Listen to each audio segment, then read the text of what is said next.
Hey, welcome to One Horse Town. It is a podcast of rural church development in southern Appalachia. And the purpose of this is to interview small town, rural church planters or pastors in the hopes that anybody who might be considering going to a smaller place might be encouraged, discouraged, seek the call that God would have on them, and also to help those who are already on the field in the trenches to be able to think through their particular places, and maybe this would be a help that the Lord would use to encourage and maybe give them some ideas about pastoring in these places. So this morning here, we have with us Gage Jordan. Gage is the pastor of First Presbyterian Church, Dyersburg, Tennessee. Welcome, Gage. Thank you for having me. We're excited to be here. Good. Okay, so First Presbyterian, you must live in a really big place. No, I do not. So Dyersburg is the county seat for Dyer County, and we are a great metropolis of 17,000 people. So we're bigger than a town, right? A town would be less than 10,000 people, but we are not quite a city. So yeah, so Interesting we're distinction. I haven't heard that distinction before. I like that. yeah. Yeah. So when you think about like Jackson, which is about 45 minutes from us, it's got Union University there. They have 60,000 people. So we are a third of the size of Jackson. Or even where I came from in Conway, Arkansas, about 30 minutes north of Little Rock. Conway's, 75, 80,000 people. Especially when all three colleges are there, right? And we're a fraction of that. So yeah. So when you talk about that population, is that Dyersburg proper, or is that county, or is that what is So that? that's the actual city. So the actual area, Dyersburg is, and they would call themselves the city of Dyersburg, right? So the city of Dyersburg is 17,000, and then you've got as the county seat, and then everything like 10 minutes outside of town, whether it's Findlay, whether it's New Bern, Dyer, any of those places, all of those areas are going to be significantly less populated. Mm. Yeah, the suburbs. That's right. That's right. Yes, Yeah, that's the county. I that's live right. inside I live inside the city, but There that's you the go. county. Yeah. Well, tell us a little bit about yourself and how in the world you got to Dyersburg, Tennessee. Absolutely. So I grew up in West Memphis. So again, a great, huge metropolis that it is, Now 23,000 that is people. west of the Mississippi River, Yeah, so there's a right? bridge that connects Arkansas to Tennessee, the way I always explain it to people, and I lived on the Arkansas side. So I'm still an Arkansan, go Hogs. But so I grew up in West Memphis and went to Conway for college and met a pretty girl and stayed. So we lived there for about 15 years. Grew up Southern Baptist, but I had a youth pastor introduce me to John Piper. That's the gateway drug to Reformed theology. And so started studying and kind of, learning about Reformed theology in the early 2000s, like 2005, 2006. This is at the height of what was called the Young Restless Reform movement, right? YouTube became a thing while I was in college. Facebook became a thing while I was in college. Mhm. Um, Paul Washer's famous youth sermon went viral. The Passion Conference started. Together for the Gospel became a thing, all while I was in college, right? So we were all kind of growing up under that atmosphere and reading all those guys. So I was progressively kind of leaning that way anyway while I was going to Central Baptist, which is a small Baptist college that's a part of the Baptist Missionary Association. Heavy in dispensationalism, heavy in some of them would lean what's called landmark, meaning Sure. they're going to trace their churches back to Jesus to determine whether or not literally like a family tree that their church is the true church. So I didn't know that at the time when I enrolled. I just thought it was a Baptist college that I could afford, right? And so we went. But I met my wife. She went to University of Central Arkansas, and we lived there for 15 years. After college, we got involved in a house church, and we did ministry in a trailer park for about 6 years. Learned a lot that my Bible degree didn't teach me, and but it also, we were real heavy kind of in social justice at that point, right? So that was really a big part. And what happened there was, as we got older, that was in our early 20s. So I joke with people, we deconstructed before deconstruction was cool, right? We were raging against the institutional machine. And then we got older, started getting married, and our availability to do this house church format the way that we were doing it wasn't working. Our volunteer time was going down, and the demand was going up. And so we were starting to kind of get burnt out. Well, during that time, I had built relationships with the local PCA church in town, and met Kevin Hale, Kevin, Sure. and met his elders, and they Met his beard. That's right. Yes. Met his elders. One elder in particular, Rob Holden, became a Christian during the Jesus movement in the 60s. And so he was like, "Son, I've already done this. Like, let me walk you through where you think you are right now." Wow. And so that was really helpful, because as we were kind of burning ourselves out, and trying to think through, how do you do church, and how do you do worship, and what's a doctrinal statement, and all of those things, right? We recognized very quickly we didn't have to reinvent the wheel, that historically there was something there for us. And really, we would joke with people, we were a sprinkled baby away from being a Presbyterian anyway. So one night we actually invited my buddy Michael Kidd, and I invited Kevin over to Michael's house. And like a good Presbyterian, our negotiation with him was, if we buy the beer, will you come explain baptism to us? Right. And he was in on that. And so that's how we kind of came into Presbyterianism, really. And our house church dissolved, and kind of the families, a lot of them assimilated into the PCA church in town. Wow. And that's how we became PCA. I had I was working full time. I had, until this job, I've always been bivocational. I felt a call to ministry when I was 15, at church camp through a sermon on Isaiah 6, and had always had a job and was doing some sort of ministry. And so I had kind of the option at this point do I go back to school and pursue maybe a teaching degree, because you could do where you taught at school and got your degree at the same time, right? Or do I go to seminary? Well, the PCA requires that you have a master's degree or the equivalent of, in order to pass the exams. And so that kind of made my decision for me, and the best thing that Kevin ever did for us, I will say this, is the first year we were a part of the church, we weren't in charge of anything. We had been leading this house church, and we're kind of, burnt out. Sure. And we weren't in charge. We were literally church members for the first year of the church, which was great for a lot of reasons, because I realized there was a lot of things that I had assumed or I had learned, and then I was way more burnt out than I realized, and I got to just kind of sit and be a church member. But then afterwards, we actually pursued ordination in the PCA through LAMP. So that's under our Mission North America agency.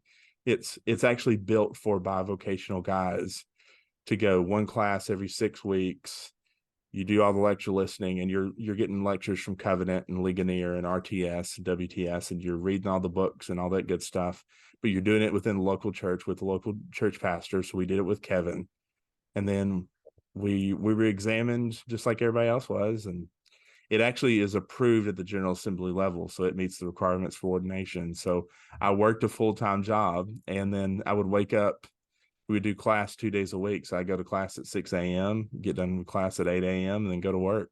And excellent. And that's really helpful. I know a lot of guys when they, not to knock institutional seminaries at all. I think that's they're right. incredibly valuable, but sometimes guys will leave the places to go to seminary and not go back. And we've got a young guy here that's doing Lamp Seminary, and it's been really, really beneficial. He works full time, has a family, can't afford to go That's off right. somewhere else, and it's been a really good option. That's Well, good. and you know, as we think, and we'll get into this, as we think about what the rural church context is going to need, Yes. just like you were a foreign missionary, where it would be nothing to hear an African missionary raising up indigenous leadership there at his location because they can't leave their country or leave the continent of Africa necessarily to go to the closest seminary. They may not be a closest seminary for them. Right. Right. That we don't think anything about that, right?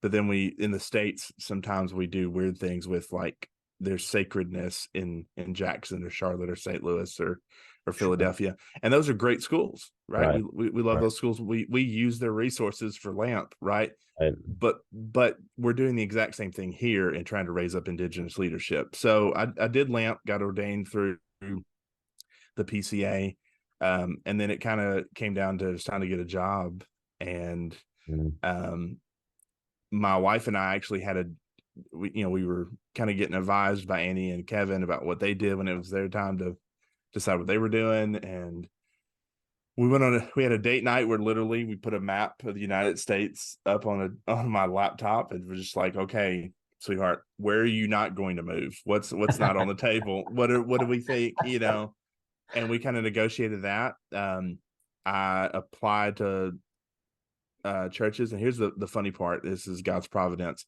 I applied to 11 different churches kind of all at the same time. Just started sending out my what's called the MDF, right? All your data and sermons and things and resume. So I sent that out to 11 churches the week before COVID started. Oh my goodness. And I was actually contemplating even doing a church planning assessment at the time. And then literally the pandemic hit the next week. And I was like, well, I don't know that I'm this is going to that takes church planning off the table for the moment because we're all inside and Wow. isolated to our house. But um 10 of those churches emailed me back some variation of, hey man, we don't know what's going on. We don't know if we're going to shut down. We don't know if we're going to put a hiring freeze on everything or what we're doing. Mm-hmm. Mm-hmm. So sorry. The one email I got back was from Bill Evans, my former senior pastor, and he said, hey, I don't know what's going on. We're going to be up in a couple of months. Stick with me. And that was different, right? And the way that it was kind of funny at the time, my wife didn't want to move. She was like, miraculously, somehow, Christchurch is going to get a big endowment and they're going to be able to hire you and have a second staff member. And we're not going to leave Conway. We've lived here for 15 years. We love this place. And then God just started changing her heart. She's actually the one that she was looking online at job, because we had a shared Google Doc of like potential job listings. And she looked at one that I'd sent her, and she literally was like, this looks like your job. This looks like you. Have you looked at this? I hadn't at the time because my buddy Michael was interviewing or in the early stages of interviewing, and I didn't want to step on his toes. Michael then calls me after a phone interview and says, hey, Bill's a great guy. I can tell philosophy of ministry wise, we're not gonna mesh. This is your job. I'm pulling my Wow. name out of the hat. So Wow. now my best friend and my wife have both been like, this is your job. So Bill then emails me, hey, we're working on this, trying to figure this out. That's about Easter of 2019, I guess. 2020. And Michael ended up, his wife and he had their fourth child, and he had just taken a call in Mississippi, but he couldn't travel because Bree needed to recover. And so I ended up preaching at the church where he had taken a call the first 6 weeks of his ministry. And then I get then this is about July at this point. And Bill and I had set up a phone interview now because churches are starting to maybe possibly open up. And the first time Bill and I ever talked, we talked for an hour and a half, like clicked, right? And he said, okay, this is what we're going to try to do next. And so they invited me to come to Dyersburg in August. And at this point in our town, at that point in August of 2020, we were one of like 5 churches in town that were actually open. Right. Actually meeting. Mm-hmm. And Dyersburg's a pretty conservative town, so the response to COVID reflected the politics. Sure. But the funny part was, at the time, so in our town there's a county mayor and there's a city mayor, right? So there's city mayor and then there's the mayor of Dyer County, and they share offices in City Hall, right? One was a Republican, one was a Democrat. Oh my goodness. Well, and the funny thing is, in small towns, that's not as much of a vitriol thing. They're in Rotary together, they're in Kiwanis together, they play on church league softball together. They talk trash to each other, right? You're a dirty liberal or whatever, right? But now you have it in the city. The only conflict you had there was we played musical face mask for like about 6 weeks. Are we wearing a mask? We're not wearing a mask. We're wearing a mask. We're not wearing a mask, right? Depending on who passed the ordination or the ordinance first.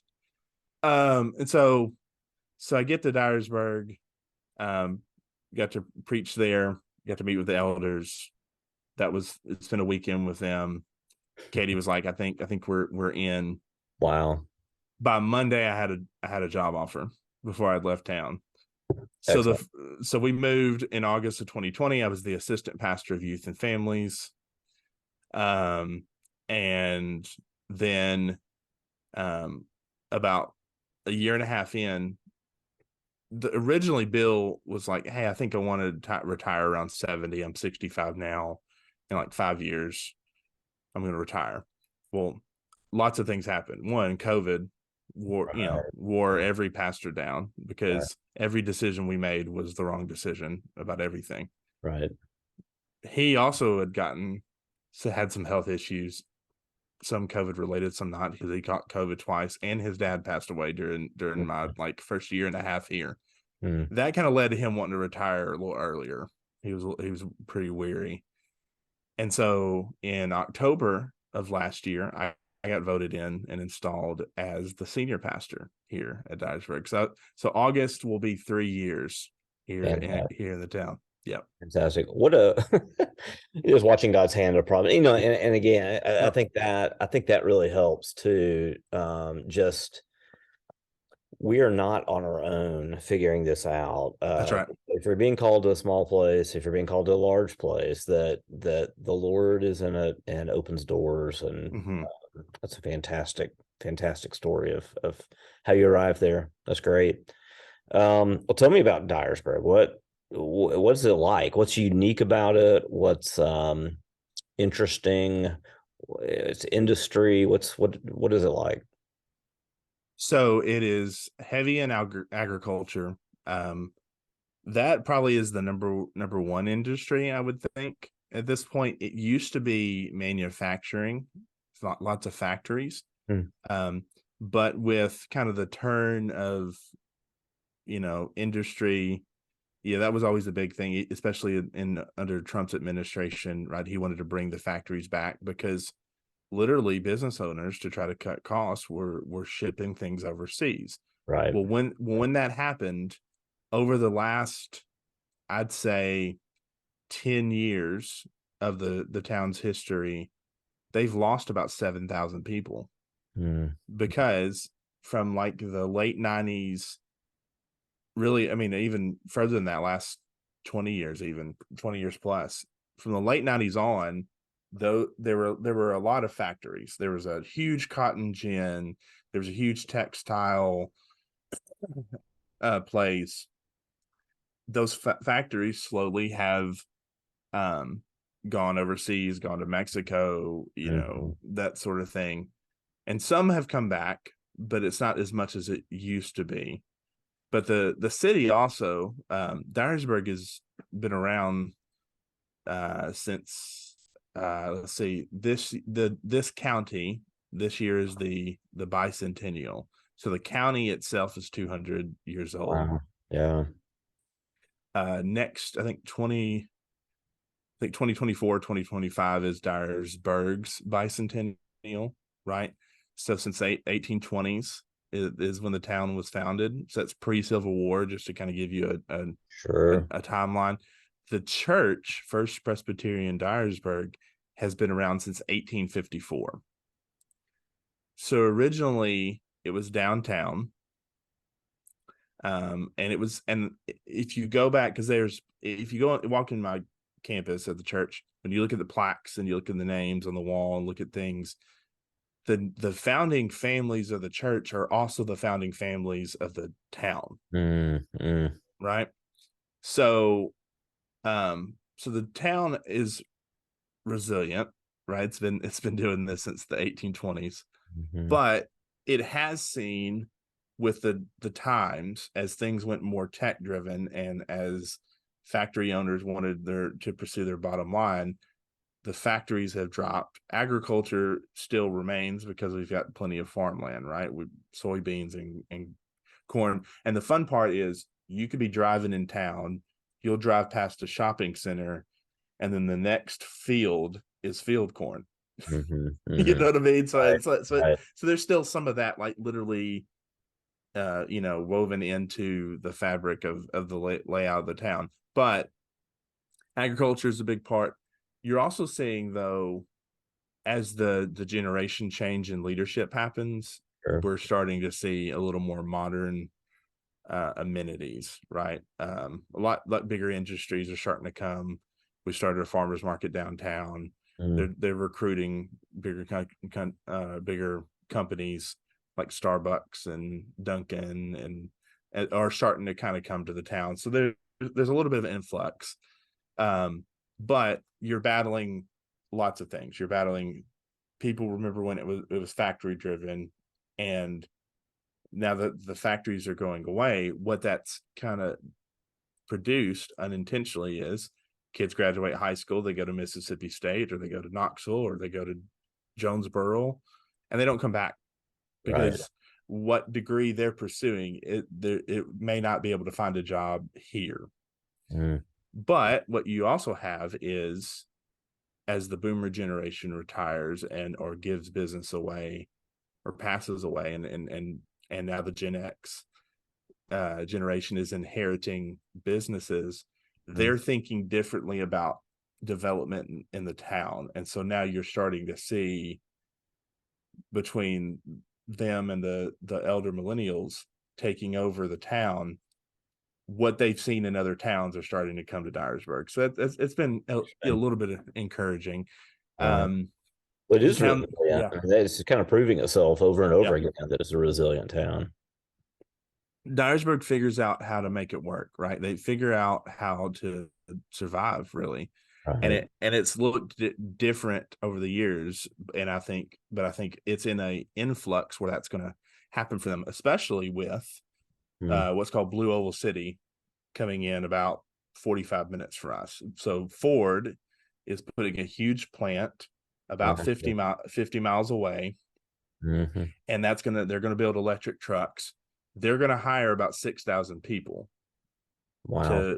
to be a part of this industry. That said, for every one job Ford hires, they typically bring in 6.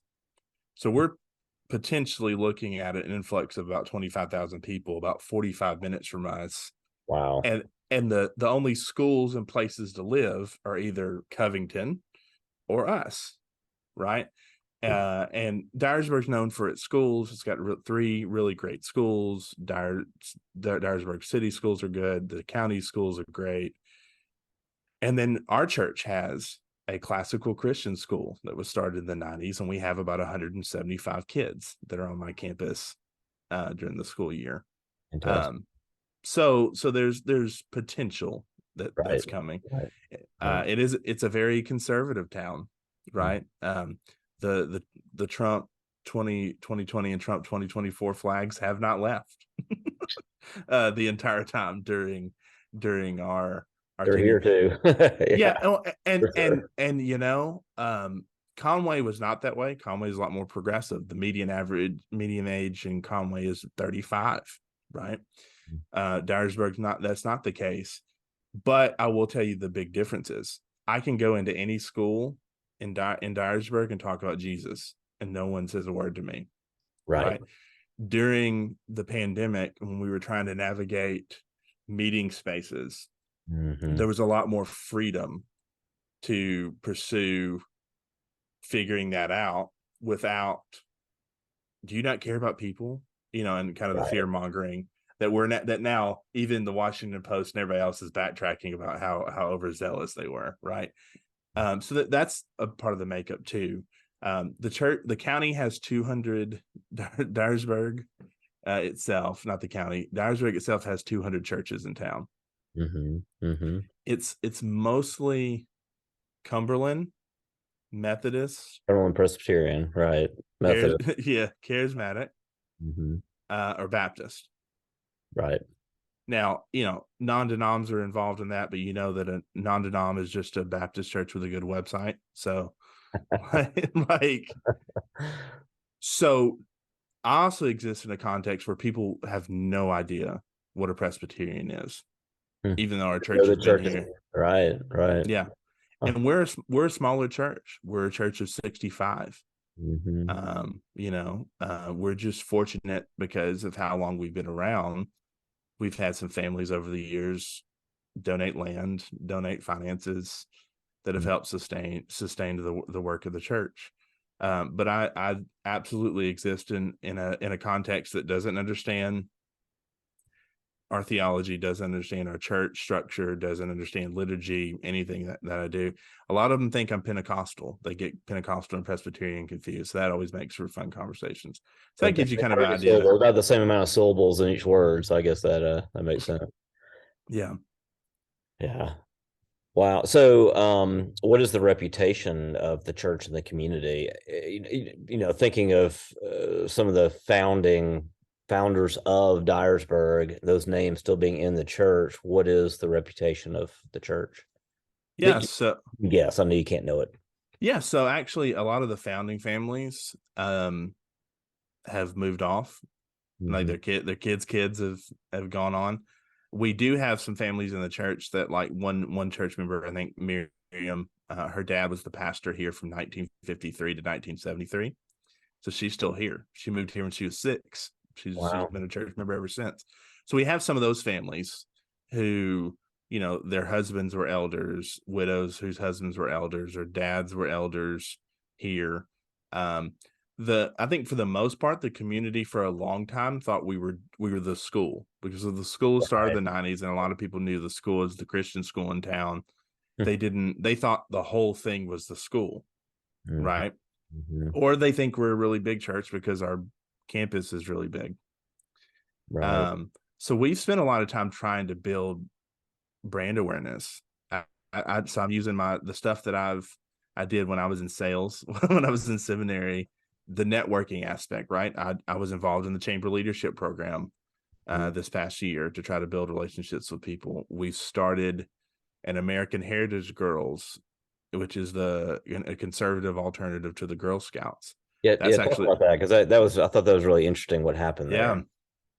So we wanted some sort of outreach program. We didn't think we had the bandwidth for MOPS. We did, we're only 65 people, and our volunteer base is small. And MOPS is what? Mothers of preschoolers. So that's always a big program. It's funny, the week we decided not to do it, a local Baptist church in town picked it up, and it was like, well, that was for them anyway. That's great. And they do a great job. So we wanted to do some sort of outreach. We were exploring American Heritage Girls, and we held an interest meeting the week that we held the interest meeting, just to see if the community was interested at all, because if they didn't care, then we were wasting our time. The local chapter for the city for Girl Scouts dissolved. Like the new curriculum came down, all the leadership quit. And in our town, scouting is a big deal. Boy Scouts and Girl Scouts, like we're talking three and four generations worth of Eagle Scouts and Boy Scouts and Girl Scouts and all that good stuff. Wow. So for them to make that decision wasn't light, but it was also a pushback of like, hey, we're not gonna do this. So the night that we held an interest meeting, 18 moms showed up, and another probably 20 were like, hey, we're interested, we just can't make it to the meeting. We immediately signed up 37 girls. Amazing. Yeah. And so here in a couple of weeks, we'll start another semester and open registration back up. And I'm sure we'll have more, because we were turning people away because we didn't have the adults to cover the kids that we had. Wow. Yeah. So that's been a big deal, right? I'm also a member of Rotary. I'm a Rotarian. Mm-hmm. Not because I'm crazy passionate about polio, but because I'm trying to be in the town, right? I want us to have a presence in the community. When we do our back to school event, just to kind of kick things back off, I'm going to try to do it at the farmers market this year because I want us just to be in the community. So we're trying to do some things like that. We've also partnered with juvenile justice. So basically, when a kid gets in trouble in school now, he gets assigned in our town in public school, he gets assigned anger management and community service. Mm-hmm. Decent idea, but the problem is we don't have the mental health facilities to offer those services, and we don't have the businesses willing to let you drop your kid off and come serve community service hours without an adult present. And most of these parents are single moms that are having to work, right? So we created this program. They said, would you do an anger management? It was actually another Rotarian. Would you do an anger management program? I said, well, I will. I'm a preacher. This is a church. I'm going to do a Bible study. That's all I know how to do. I got one drum. I got one message. I'm going to do one thing. If you're cool, then I'm cool. I don't want an email later that tells me I can't say this or can't say that, can't do this. They said, we just need a letterhead that says little Billy completed anger management. I said, deal. Small town. You could not do that in a larger place. I couldn't do that in Conway, right? And Conway's not a great metropolis. I never was able to go inside to have lunch with any of my students the 5 years I was in Conway. Wow. Right? I versus now I have the mayor's cell phone number. You know what I'm saying? Like that, just the drastically different. Which mayor? Both. I have both. So we started that, and now we have about 30 kids, give or take, that go through this program.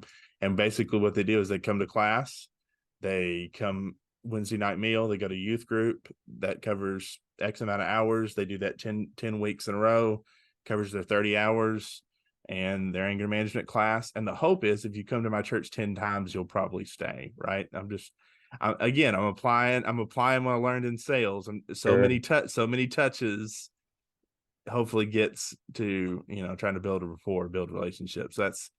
That's what we've seen, honestly, and that's been the Lord. I mean, we couldn't have done that if we tried. Just like the American Heritage Girls thing, we couldn't have done that if we tried. So, you're sort of Delta-ish area. Is it what's the racial makeup? Yeah, so that's 70% white. Mm-hmm. Another, I think it goes probably 70, 10, 10, 10, 70% white, 10% African American, 10% Hispanic, 10% Asian. Are some of the girls, guys going through anger management, girls going through the scouting program of different race? Most of my anger management kids are African Americans. So I've got a majority African American youth group, and I've got a majority African American youth group with kids that the days of the Bible Belt and the assumption that everybody knows Christianity are over. I know you've heard people say that, right? We're in a post-Christian society. Right. Literally, these kids have never had a Bible. They've never heard about Jesus. They know nothing about Christianity. They've never been to a church. So like when I say, hey guys, let's open up to John, the one kid that went to church with his grandma and halfway knows where John is has to holler out the page number so the rest of the kids can figure out where John is, right? That's beautiful. Oh, Yes, so that's exactly where we're at. But it's also in our context that even though we have great schools, the reading level is not very high. Probably right. the average reading level is about 8th grade. So what that's forced us to do, whether it's in student ministry and thinking differently there, or it's even in the liturgy, I'm leaning towards possibly preaching out of the NLT Right. now instead of and I love the ESV. Mm-hmm. I'm trying to find a modern version of the confession and the shorter and the larger to use in liturgy, because I think the content is great, right? I gave vows to uphold that doctrine. I believe in it wholeheartedly. Right. But if I start using Shakespeare language, I'm going to miss them. Even our membership vows. Absolutely. They're not going to understand what I'm saying. It's not that they're hostile against it. They Right. literally don't understand. So I could say I could get up there and pontificate, and recite whole sections of the confession for the affirmation of faith, and they'll read it. But even reading it, it's kind of funny, right? We're in a sanctuary that seats 350. They built it in the 90s that big for some reason. And I got 65 people and they're spread out. So we go to do the confession of faith, and row 8 may be on one line, row 10 will be on another line, and they're trying to kind of, stumble their way through the language. Wow. So it's forced us even to rethink how we do that. Wow. Okay, so how has the church responded to these outreach efforts? I think there's a lot of curiosity there. When the kids first started coming in from the anger management program, we had some community kids who were involved in student ministry. Parents went to other churches. That's kind of faded away, and I've got mixed feelings about that, to be honest. On the one hand, I want them to be involved in the church where their family is. On the other hand, your mind starts to wonder why they left. Sure. Especially given the demographics of our kids. Mm-hmm. At first, our older saints were curious. They started asking questions, and then they started supporting. Right. I had one church member give me a check, say, go buy these kids Bibles. Had another give me a check for whatever we needed to do. Here's money. And they've done that, and they've been very supportive in that sense. When you're a small church, just like any other church, the volunteer percentage is always down. And so I do wish we would have more older saint involvement, especially with American Heritage Girls. We're not quite there yet. I'm hoping this next semester will prove to be more fruitful. But I think they're also we're starting to see, with the relationships we're building, especially with the blue collar context, in our area, because of that's the demographic for a lot, right? We do have doctors and dentists and very educated people.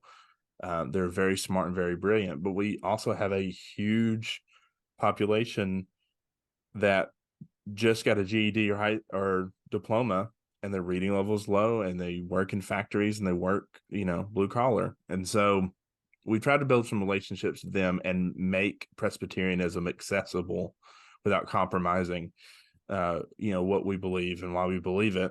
But we've seen, the influx of that. We saw for the first time, we got over 70 in attendance for the first time in a very long time, several months.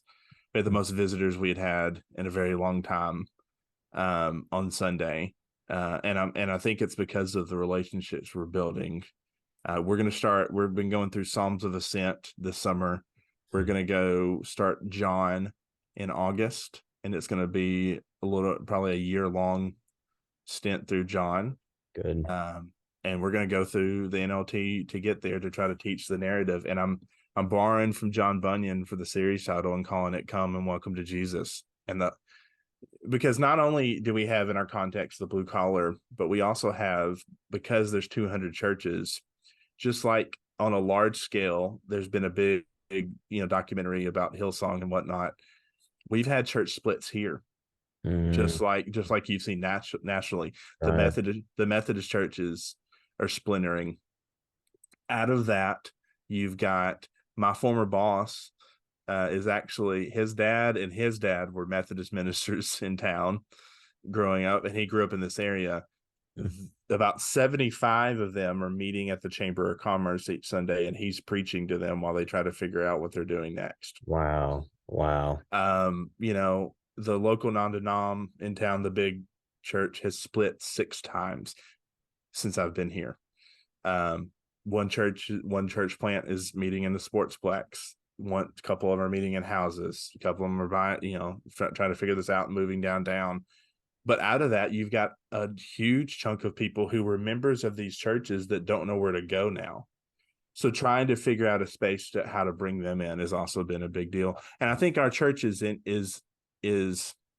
intrigued. The one thing I wish we would have done on the front end is had a little more honest conversation with our people about we're very much in a revitalization mode. And I know that's hard to hear, but if you can kind of get your mindset around we're replanting, we're in a revitalization mode, you start borrowing from church plants and their outreach efforts and strategy, and that changes the way you become more outward focused. And I think we're in a season where we're in the early stages of thinking through that. That's good. It's interesting that one of the things that we're trying to do here is I'm out in the community a lot, and I enjoy, and I think it's important for me to tell those stories to the people that I have gathering together, so that some modeling outreach. And it sounds like you've got some hands-on modeling that's happening that you didn't even plan on with with the church struggles and within the community, the Girl Scout program, the anger management. I mean, so maybe, I'm sure this is true of larger churches too, in larger cities, but it sounds like a small town pastor, there is almost a need for them to be very flexible, because you don't know what's gonna come. And I tell guys, and this is always my pitch for, I love Keller to death. I love Timothy Keller, read most of his stuff. But one of the things that Keller did was push, city, right? Right. I tell guys, especially guys coming out of seminary, you need to give a second look to the rural context, because you become almost a Swiss Army knife of ministry. Great description. Yeah. And I literally have more askings of me in ministry. Can you come speak at our camp? Can you come help with SCA in the high schools and the college? Because we have a community college here. Can you come do this, and this? I have more asking than I have bandwidth to say yes to. And I wish I could say yes to all of it, but I can't, just because, you only got 160 something hours in a week. Right. But literally the harvest is plentiful, but the workers are few. Could not be more true in a rural context. I mean, don't you think that, that a lot of people think through rural ministry, small town ministry, is that you're going to be sitting in your office all day long. You're going to be bored to death in a small community. And the opposite can be true. Yes. And you can have larger impact over a shorter amount of time. Yes. For people in a small town. That's the hope. Yeah, that is the hope. That is the hope. Yeah. But you also got to be ready for it. Right. Like, and you got to learn, a buddy of mine used to joke that one of the Beatitudes that, John talks about, if I'd recorded all the things that Jesus did in the three-year period, I wouldn't be able to contain a library with all the books. My buddy of mine jokes that he's a rural church pastor in Missouri, even in a smaller town than I'm in. And he jokes that one of the Beatitudes that didn't get recorded was blessed to the flexible. Yeah. Yes. Because you do like, right. I had no idea about how to do an anger management program. I know how to do a Bible study, right? I had no idea about Girl Scouts. I went to one Boy Scout meeting when I was a kid, and there was no den mother, and so the kids were running around crazy, and my single mom said, "Nope," and she took me and went home. And I never got involved in Boy Scouts ever again. I had no idea about that, right? I went to public high school. Do you know how much I knew about classical Christian education when I became a board member? Nothing. I knew Right. nothing. Right. Right. I'm pounding the podcast, and I'm listening to audiobooks, trying to consume as much as I possibly can to try to catch up. But that's pastoring in a rural context. Right. It's going to the diner on Fridays. I have a men's breakfast that I get this kind of developing organically on Fridays in this hole in the wall cafe named Todd's. I love it. We have men's small group. We have the small group at a bar in town. Mm-hmm. Like, Yeah. do you know where I go prep my sermons? Not in my office. I go sit in the bar. It's And a it good. blows their mind, because there I am with my laptop and my commentaries and my Bible and my Dr. Pepper sometimes, or beer or whatever. And they're like, are you like, one guy came up to me, "Are you working on your Sunday school lesson?" I said, "No, I'm a pastor. I'm working on my sermon." He's like, "And you're here?" I was like, "Yeah, I am. Just trying to be present in the community." So Excellent. Excellent. I sat with lunch yesterday with a pastor who he himself is in a small town in North Carolina, and he, is just talking about the small communities where there was a PCA presence, and we're losing some of those places. The pipeline is small for guys, and I want to beat the drum of, if you're thinking about pastoring, if you're thinking about your first pastorate or your last pastorate, small yep, towns are worthy of your consideration. yep. Uh, yeah, and I'm glad you're doing what you're doing. The Thank you, Lord brother. sounds like He's blessing your ministry, and very, very thankful for you. It's instructive to me to hear what the Lord is doing in your ministry there. I'm thankful for that. Thank you, brother. I appreciate it. Hey, man, Gage, thank you. All right. We'll Talk talk to soon. you soon. All righty. Bye.